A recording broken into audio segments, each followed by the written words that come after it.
everyone, and welcome to another episode of Algoma Family Services Community Kitchen at Home Edition. My name is Megan Bernard, and I'm a member of the Algoma Family Services Board of Directors.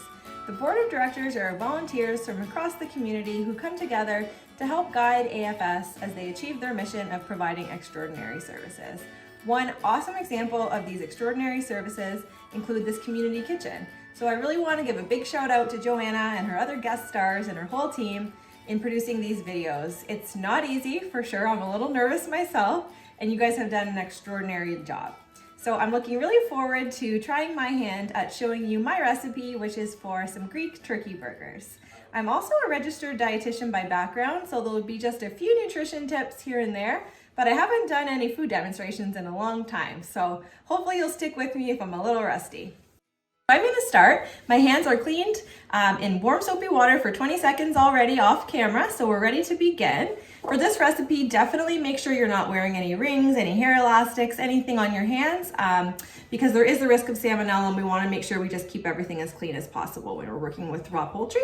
So we're going to start. This is thawed and ready to go, so it's ground turkey. You can take this right out of the freezer as well. When it goes on sale, you will find that this recipe is quite economical as well, which is always good, but most importantly, it's delicious.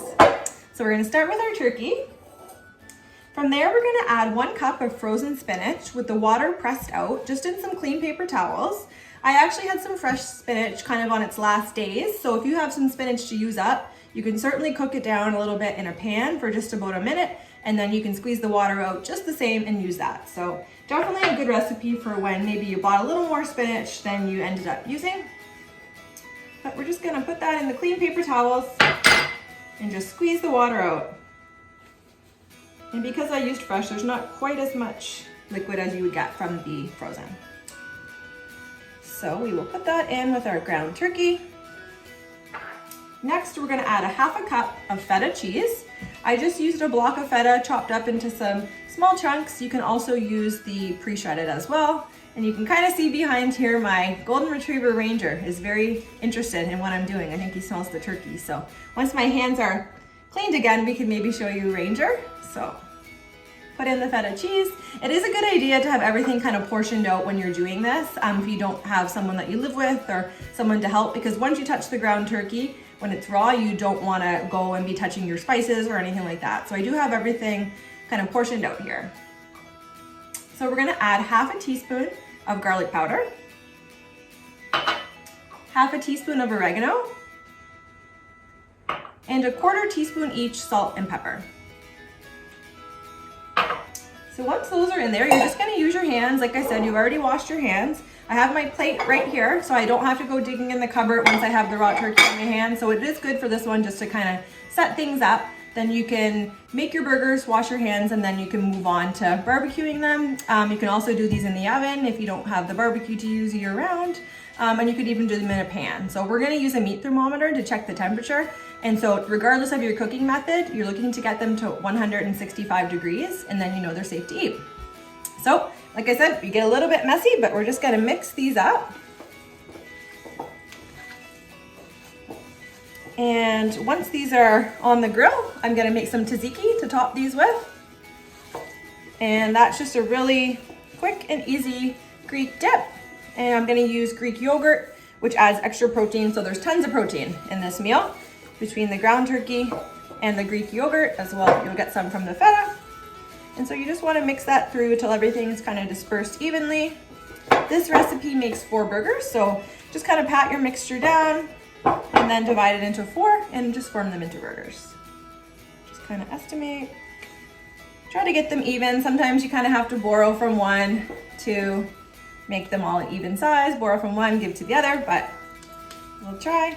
And because turkey is already pretty lean, these don't cook down that much. So you know sometimes from using beef burgers, they start off pretty big and end up pretty tiny and shriveled up.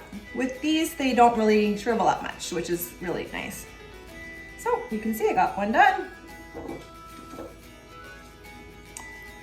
And Ranger's looking on here. We did discuss an idea about making dog treats on one of these videos.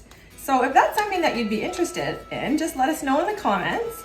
I'm also up for showing any other kind of recipe that you might want to see, provided this one's a success. So if there's something that you're looking for, I'm definitely willing to volunteer, or I'm sure Joanna has lots more recipes up her sleeve. So if there's something that you want to see, by all means, let us know and we will try to make that happen.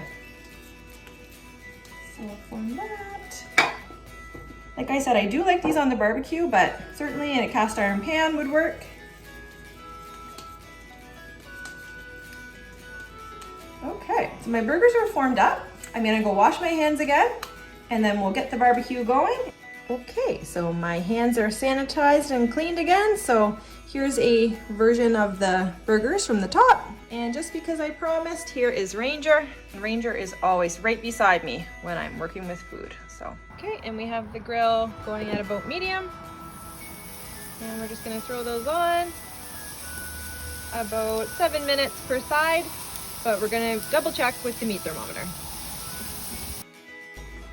Okay everyone, while the burgers are cooking, we're gonna work on the tzatziki. So I usually just kind of wing it, but I'm gonna try to estimate some proportions for you. So I'm gonna start with a cucumber, about 1/3 of a cucumber, and I've just started peeling that.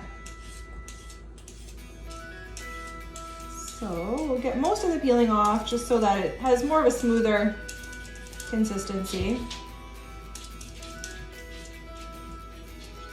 And I'm gonna use just the smaller side of a grater. And as our base, we're gonna use 1 cup of Greek yogurt.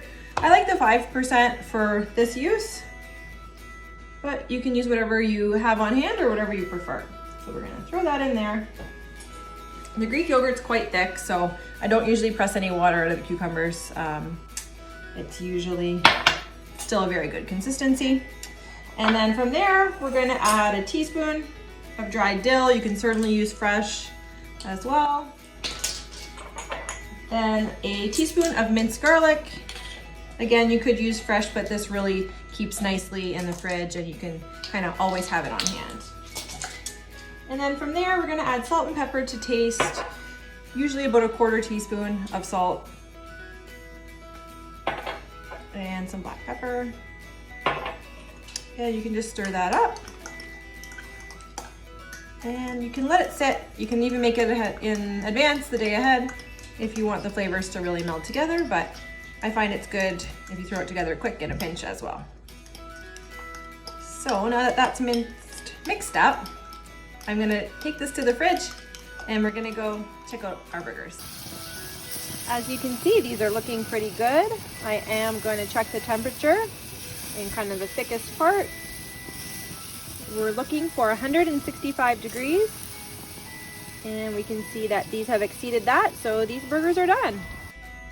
And for a side, I've just chopped up some tomatoes, some cucumbers, a little bit of red onion. We'll throw in a little bit of feta. And a traditional Greek salad generally doesn't have lettuce. You certainly can throw some in for some extra nutrition, some kale. And then I'm just doing about 1/2 and 1/2 balsamic vinegar and olive oil. And mix that up. And we'll have that on the side with our burgers. As you can see, we are ready to top our burgers. So I always like to start with some of our homemade tzatziki. Spread that on. And choose a burger. From there, I have lots of toppings. So I'm gonna use some sliced cucumbers, some purple onion, some tomatoes, and a little spinach. So you can kind of choose whichever one you might like. I like to put a little bit of tzatziki on top of the bun too, just to help it stick. And we will add our toppings. If you find purple onions strong, some people say if you soak them in water, they'll actually have a little bit of a more mellow flavor. And with that, we're gonna add our salad and then we're gonna enjoy our burger. I hope you enjoyed my video. Thanks for sticking with me as I fumbled along at a few spots. I had a lot of fun, so hopefully you'll try this recipe.